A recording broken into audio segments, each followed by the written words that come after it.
Hi welcome to FSK defence academy ECGD 1.0 എന്ന പുതിയ premium ബാച്ചിലേക്ക് എല്ലാവർക്കും സ്വാഗതം.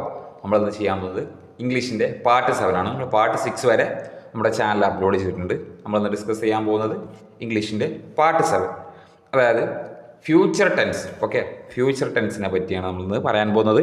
നമ്മൾ കഴിഞ്ഞ ക്ലാസ്സുകളായിട്ട് നമ്മൾ പ്രസൻറ്റ് ടെൻസും അതോടൊപ്പം തന്നെ പാസ്റ്റ് ടെൻസും നമ്മൾ കംപ്ലീറ്റ് ചെയ്തിട്ടുണ്ട്.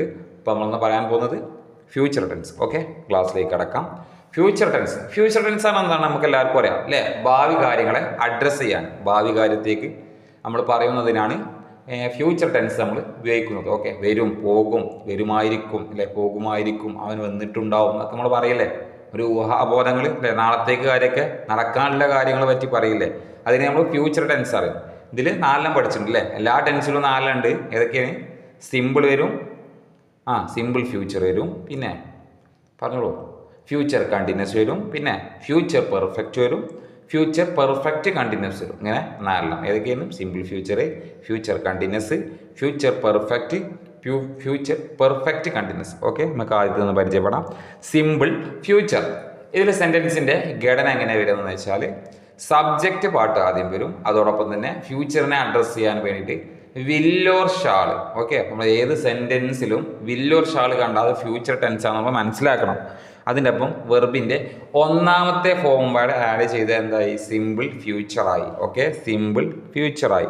വില്ലോർ ഷാളിൻ്റെ അർത്ഥം എന്താണ്? ഓക്സിലറി വെർബിൻ്റെ എന്നില്ല അർത്ഥം കേട്ടോ, ഭാവിയിലേക്ക് എന്നില്ല അർത്ഥം, വരും, പോകും. ഓക്കെ, നമുക്കൊരു എക്സാമ്പിൾ നോക്കാം. I will come. ഐ എന്നുള്ളത് സബ്ജക്റ്റായി എടുത്തു, വിൽ എന്നുള്ളത് ഫ്യൂച്ചർ ടെൻസിനെ അഡ്രസ്സ് ചെയ്യാൻ കം, വെർബിൻ്റെ 1ാമത്തെ ഫോം. ഞാൻ വരും എന്നാണ് അർത്ഥം. ഓക്കെ, ഞാൻ വരും. 2ാമത്തെ എക്സാമ്പിളോ, ഷീ വിൽ ടീച്ച്. ടീച്ച് എന്ന് പറഞ്ഞാൽ എന്താ? പഠിപ്പിക്കുക. ഷീ എന്ന് പറഞ്ഞാൽ അവൾ, വില്ലായതുകൊണ്ട് ഭാവി കാര്യത്തെ നമ്മൾ അഡ്രസ്സ് ചെയ്യാൻ അവൾ പഠിപ്പിക്കും.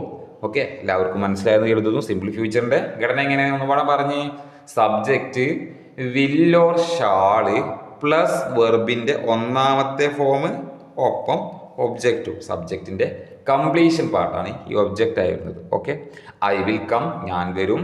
ഷീ വിൽ ടീച്ച്, അവൾ പഠിപ്പിക്കും. ഓക്കെ, ഇനി 2ാമത്തെ ടൈപ്പായ ഫ്യൂച്ചർ കണ്ടിന്യൂസ് ടെൻസിലേക്ക് പോവാം. Okay, future continuous.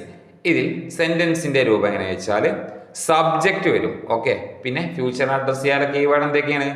Will or shawl, ഒപ്പം ബി, അതോടൊപ്പം തന്നെ വെർബിൻ്റെ 4ാമത്തെ ഫോം. വെർബിൻ്റെ 4ാമത്തെ ഫോം എല്ലാവർക്കും ഓർമ്മയല്ലേ?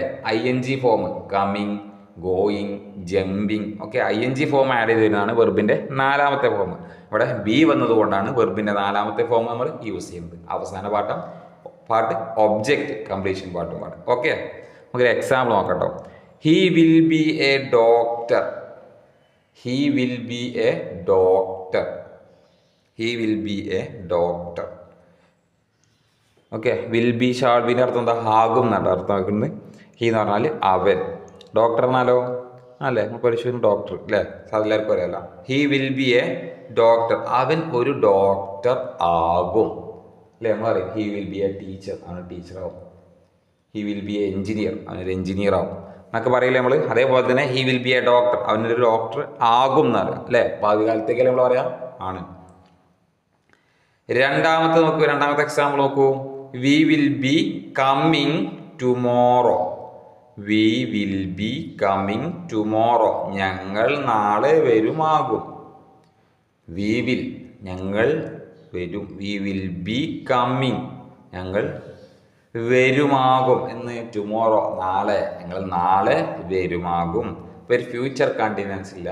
ഒരു സെൻറ്റൻസിൽ നമ്മൾ എങ്ങനെ മനസ്സിലാക്കുക? സബ്ജക്റ്റ് ഉണ്ടാവും, ഫ്യൂച്ചറിനെ അഡ്രസ്സ് ചെയ്യാല വില്ലോർ ഷാളിൻ്റെ കീവേഡ് ഉണ്ടാവും, അതോടൊപ്പം തന്നെ ബി എന്ന പാട്ടുപാട് ഉണ്ടാകും, ഒപ്പം വെർബിൻ്റെ 4ാമത്തെ ഫോം ING ഫോമും പാടെ ആഡ് ചെയ്ത് എന്തായി? ഫ്യൂച്ചർ കണ്ടിന്യൂസ് ടെൻസ് ആയി. Okay, he will be a doctor, we will be coming tomorrow. Okay, ഇനി 3ാമത്തെ ടൈപ്പ് എന്താ?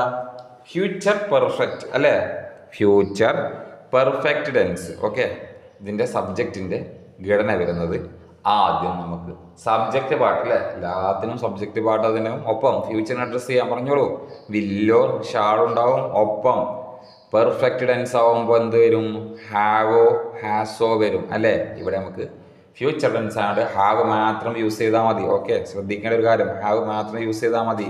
ഹാസിൻ്റെ ഉപയോഗം ഫ്യൂച്ചർ പെർഫെക്റ്റ് ടെൻസിലില്ല. ഓക്കെ, ഹാവ് എന്നതുകൊണ്ട് വെർബിൻ്റെ എത്രാമത്തെ ഫോമാണ് യൂസ് ചെയ്യുക? V3 ഫോം, മൂന്നാമത്തെ ഫോം, ഒപ്പം ഒബ്ജക്റ്റും. പൊതുവെ ഈ പെർഫെക്റ്റ് ടെൻസിൽ എല്ലാത്തിലും അല്ലേ, പ്രസന്റ് പെർഫെക്റ്റിൽ നമ്മൾ എന്താ പഠിച്ചിരുന്നു? Has or have plus V3. പാസ്റ്റിലായപ്പോൾ എന്തായി? ഹാഡായി, ഒപ്പം V3 ഫോമും തന്നെ. ഇപ്പോൾ ഫ്യൂച്ചർക്ക് എത്തിയപ്പോൾ ഹാസ് മാത്രമേ ഉള്ളൂ, V3 ഫോം. അപ്പോൾ ഒന്ന് പഠിച്ചേക്കാം, പെർഫെക്റ്റ് ടെൻസിൽ പൊതുവെ V3 ഫോമാണ്. പൊതുവെ അല്ല, 3 ടെൻസിലും V3 ഫോമാണ് ഉപയോഗിക്കുന്നത് കേട്ടോ, വെറും പെർഫെക്റ്റ് ടെൻസിൽ. ഓക്കെ, അത് മനസ്സിലാക്കി വെക്കുക. ഓക്കെ, ഫ്യൂച്ചർ പെർഫെക്റ്റിൽ സബ്ജക്റ്റ് വരും, വില്ല് വരും, ഷാൾ വരും, ഒപ്പം ഹാവ് പ്ലസ് വെർബിൻ്റെ മൂന്നാമത്തെ ഫോം ഒബ്ജക്റ്റ്. എക്സാമ്പിൾ നോക്കാം കേട്ടോ. He will have come. He will have come. അവൻ വന്നിട്ടുണ്ടാവും അല്ലേ? ഹാവിൻ്റെ അർത്ഥം എന്തിനും ഉണ്ടെന്നില്ല അല്ലേ? അവൻ വന്നിട്ടുണ്ടാവും. ഹി വിൽ, ഹി എന്നുള്ള സബ്ജക്റ്റ്, വില്ല് ഫ്യൂച്ചറിനെ അഡ്രസ് ചെയ്യാലോ, ഓക്സിലറി വെർബ് ഹാവ് ഉണ്ട്. കം, കം എന്നില്ലേ V3 ഫോം ആട്ടോ. കമ്മിൻ്റെ ഫോം അറിയില്ലേ? Come, came, come. ഓക്കെ, അവൻ വന്നിട്ടുണ്ടാവും. അടുത്ത എക്സാമ്പിൾ നോക്കിക്കേ. You will have slept. You will have slept. Slept പറഞ്ഞാൽ എന്താ? ഉറങ്ങുക അല്ലേ? Sleep, slept, slept. Okay, you will have slept. നീ ഉറങ്ങിയിട്ടുണ്ടാവും. നീ ഉറങ്ങിയിട്ടുണ്ടാവും. ഓക്കെ, എന്താണ്? ഫ്യൂച്ചർ പെർഫെക്റ്റ് ടെൻസ് സിമ്പിളായി പറയാം. ഓക്കെ, ഇനി നാലാമത്തതാ, അവസാനത്തത് future perfect continuous. Future perfect continuous. ഇതിൻ്റെ കൂടെ എന്തൊക്കെയാണ്? സബ്ജക്റ്റ് എല്ലായ്പ്പോഴും നമ്മൾ എഴുതും. സബ്ജക്റ്റ് എഴുതി ഫ്യൂച്ചർ ടെൻസിനെ അഡ്രസ് ചെയ്യാൻ ഓക്സിലറി വെർബ്സ് ഏതൊക്കെയാ? വില്ലോർ ഷാള് എഴുതി. പിന്നെ ഡൗട്ട് ഉണ്ടാക്കുക. നമ്മൾ ഹാവ് എഴുതുക. ഹാവ് നമ്മൾ പെർഫെക്റ്റ് ടെൻസിൽ ഉപയോഗിച്ച ഹാവിനെ എഴുതുക. ഒപ്പം എന്ത്? ബീൻ അല്ലേ? ബീനും പാടെ വന്നു. ബീൻ വന്നത് കൊണ്ട് വെർബിൻ്റെ നാലാമത്തെ ഫോം ING ഫോം യൂസ് ചെയ്തു. ഒബ്ജക്റ്റ് പാടിട്ടു. പ്ലസ് എന്തും പാടെ? Since or four. സിൻസ് നമ്മൾ ടൈമിനെ അഡ്രസ് ചെയ്യാൻ അല്ലേ? Since or four. സിൻസ് ആണ് മുതലെന്നില്ല അർത്ഥം, ഫോർ എന്നുള്ളത് ഓളം എന്നില്ല അർത്ഥം അല്ലേ? 2 മണിക്കൂറോളം. സിൻസ് 1974, 1974 മുതൽ 2000 മുതൽ എന്നൊക്കെ പറയുമ്പോൾ വർഷക്കണക്കെടുത്ത് പറയുമ്പോൾ സിൻസ് ഉപയോഗിക്കും. ഇത്ര മണിക്കൂറോളം എന്നറിയില്ലേ? 5 മണിക്കൂറോളമായി വർക്ക് ചെയ്യുന്നു. അങ്ങനെ ഓളം എന്നില്ല അർത്ഥം വരാൻ ഫോർ യൂസ് ചെയ്യും. Okay, future perfect continuous tense. Subject വരും, വില്ലോർ ഷാൾ വരും, വില്ലോർ ഷാളിന് ശേഷം ഹാവ് വരും, പിന്നെ ബീൻ വരും. ബീൻ വന്നതുകൊണ്ട് വെർബിൻ്റെ നാലാമത്തെ ഫോം. പൊതുവെ നല്ല 3 ടെൻസിലും ഫ്യൂച്ചർ പെർഫെക്റ്റ് അല്ലേ? പെർഫെക്റ്റ് കണ്ടിന്യൂസ് ടെൻസിൽ ബീൻ എന്നുള്ള സാധനം ഉണ്ടാവും അല്ലേ? ഹാവ് ബീൻ അവിടെ കണ്ടില്ലേ? ഹാവ് ബീൻ ഫ്യൂച്ചർ പെർഫെക്റ്റ് ടെൻസിലുണ്ട്. ഞാൻ പാസ്റ്റ് പെർഫെക്റ്റ് ടെൻസിൽ എന്ത് ചെയ്യാൻ വരിക? Had been. അതേപോലെ തന്നെ പ്രസൻറ്റ് പെർഫെക്റ്റ് കണ്ടിന്യൂസിലോ ഹാവ് ബീനും വരും, അതോടൊപ്പം തന്നെ ഹാസ് ബീനും വരും അല്ലേ? പക്ഷെ പ്രസൻറ്റിൽ വില്ലോർ ഷാൾ ഉണ്ടാവില്ല. ഫ്യൂച്ചറിനെ അഡ്രസ് ചെയ്യാൻ വില്ലോർ ഷാൾ ഉണ്ടാവും. ഐഡൻറ്റിഫൈ ചെയ്യാൻ അങ്ങനെ കേട്ടോ സെൻറ്റൻസുകൾ. ഓക്കെ, എക്സാമ്പിൾ നോക്കിക്കേ. ഷീ വിൽ ഹാവ് ബീൻ കണ്ടില്ലേ? She will have been. She എന്നുള്ളത് സബ്ജക്റ്റായി എടുത്ത് വില്ല് ഫ്യൂച്ചറിനെ അഡ്രസ് ചെയ്യാനുള്ള keyword have been. Perfect continuous ടെൻസാണ് തെളിയിക്കുന്ന കീവേഡ് ഓക്സിലറി വെർബും ബീനും. Have been. അതുകൊണ്ട് വെർബിൻ്റെ നാലാമത്തെ ഫോം, ടീച്ചിൻ്റെ നാലാമത്തെ ഫോം എന്താ? ടീച്ചിങ്. ING ഫോമിലെ teaching for 2 hours. For 2 hours. She will have been teaching for 2 hours. അവൾ 2 മണിക്കൂറോളമായി പഠിപ്പിക്കുകയായിരിക്കും. അവൾ 2 മണിക്കൂറോളം പഠിപ്പിക്കുകയായിരിക്കും എന്നറിയില്ല നമ്മൾ അല്ലേ? ഏകദേശം എത്ര മണിക്കൂർ തുടങ്ങും എന്നൊക്കെ പറയില്ല, തുടങ്ങുമായിരിക്കും. നമ്മളെ ഊഹം പറയില്ല, എന്തെങ്കിലും പരിപാടി പ്രോഗ്രാമൊക്കെ. അങ്ങനെയൊക്കെ ഫ്യൂച്ചറിനെ അഡ്രസ്സ് ചെയ്യാൻ പറയുന്നതൊക്കെയാണ് ഫ്യൂച്ചർ പെർഫെക്റ്റ് കണ്ടിന്യൂസ്. അപ്പോൾ എല്ലാവരും സെൻറ്റൻസിൻ്റെ ഘടന മനസ്സിലാക്കുക. സബ്ജക്റ്റ് വരും, വില്ലോർ ഷാൾ വരും, ഹാവ് വരും, ബീൻ വരും, വെർബിൻ്റെ നാലാമത്തെ ഫോം ഒബ്ജക്റ്റ്, ടൈമിനെ അഡ്രസ്സ് ചെയ്യാൻ വേണ്ടി സിൻസും ഫോറും യൂസ് ചെയ്യും. അപ്പോൾ ഓക്കെ, അപ്പോൾ ഒന്ന് റിവൈഷൻ ചെയ്തു പോകാം.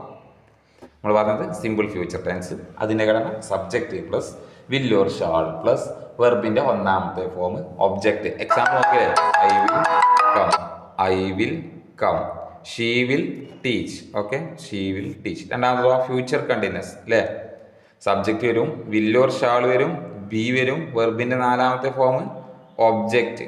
ഓക്കെ, ഞാൻ ഫ്യൂച്ചർ പെർഫെക്റ്റിലോ സബ്ജക്റ്റ് വരും, വിൽ ഓർ ഷാൾ വരും, ഹാവ് വരും, വെർബിന്റെ മൂന്നാമത്തെ ഫോം ഒബ്ജക്റ്റ്. ഫ്യൂച്ചർ കണ്ടിന്യൂസ് ടെൻസിലോ subject, will or shall, have, been plus വെർബിന്റെ നാലാമത്തെ ഫോം. അപ്പോൾ ഓക്കെ, നമുക്ക് അടുത്ത ക്ലാസ്സിൽ വരെ എല്ലാവർക്കും താങ്ക് യു. എല്ലാവരും ഫ്രണ്ട്സിലേക്കൊന്ന് ഷെയർ ചെയ്യണം കേട്ടോ, മറക്കരുതേ.